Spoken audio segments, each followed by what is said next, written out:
না না আমি চলে যাচ্ছি তো ওরা না খুঁজছে আমি তো চলে যাচ্ছি আচ্ছা সরেন না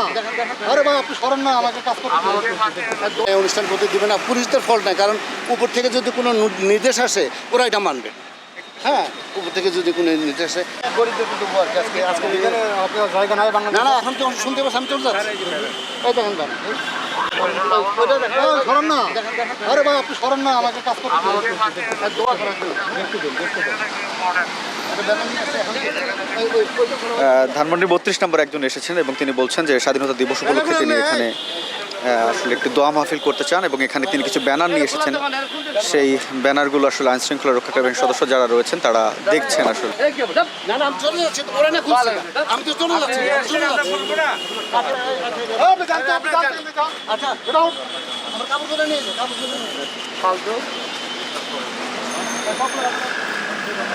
এই অনুষ্ঠান করতে দিবে না পুলিশদের ফল্ট নাই কারণ উপর থেকে যদি কোনো নির্দেশ আসে ওরা এটা মানবে হ্যাঁ উপর থেকে যদি কোনো নির্দেশ আসে আমরা এখানে বেডশিট নিয়ে আসছিলাম 50টা হ্যাঁ দেশের মানুষকে প্রতিদিন সুরক্ষিত রাখার প্রত্যয় নিয়ে সেফটি কেবলস সহ এলো সেফ সিলিং ফ্যান। কয়েকটি ব্যাগ আসলে এখানে নিয়ে এসেছিলেন তিনি এবং আমরা সেখানে বেশ কিছু খাবারের প্যাকেট এবং ব্যানার দেখতে পাচ্ছি যেগুলো আইন শৃঙ্খলা রক্ষাকারী বাহিনী পুলিশের সদস্য যারা রয়েছেন তারা এখান থেকে আসলে নিয়ে যাচ্ছেন এবং যিনি এসেছিলেন এখানে দোয়া মাহফিল করতে তিনি মূলত এখান থেকে এখন চলে গিয়েছেন। আইন শৃঙ্খলা রক্ষাকারী বাহিনীর সদস্য যারা ছিলেন তারা তাদেরকে তারা ওনাকে আসলে এখান থেকে চলে যেতে অনুরোধ করেছেন এবং তিনি এখান থেকে চলে গিয়েছেন এবং তিনি মূলত যেগুলো নিয়ে এসেছিলেন সেগুলো এখান থেকে আবার আইন শৃঙ্খলা রক্ষাকারী বাহিনীর সদস্য যারা ছিলেন তারা কিন্তু এখান থেকে নিয়ে যাচ্ছেন। দর্শক আমরা এই মুহূর্তে রয়েছি ধানমন্ডির 32 নম্বরের ঠিক সম্মুখভাগে এবং আজ কিন্তু 26শে মার্চ মহান স্বাধীনতা দিবস আর স্বাধীনতা দিবস উপলক্ষে কিন্তু আমরা দেখেছি এখানে আসলে একজন এসেছিলেন এবং তিনি বলছিলেন যে এখান থেকে আসলে স্বাধীনতার ডাক দেওয়া হয়েছিল এবং তার জন্য আসলে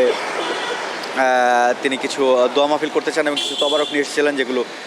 যারা গরিব দুঃখী রয়েছে তাদের মাঝে বিলি করতে চেয়েছিলেন এবং তারপরে কিন্তু আমরা যেমনটি দেখতে পেয়েছি আইন শৃঙ্খলা রক্ষাকারী বাহিনীর সদস্য যারা ছিলেন ধানমন্ডি 32-এর সামনে তারা কিন্তু এসে সেখানে বাধা প্রদান করেন এবং তাকে এখান থেকে চলে যেতে অনুরোধ করেন এবং তারপর কিন্তু তিনি যে তবারক বা ব্যানার ফেস্টুন যেগুলো নিয়ে এসেছিলেন সেগুলো কিন্তু আবার নিয়ে যাওয়া হয়েছে।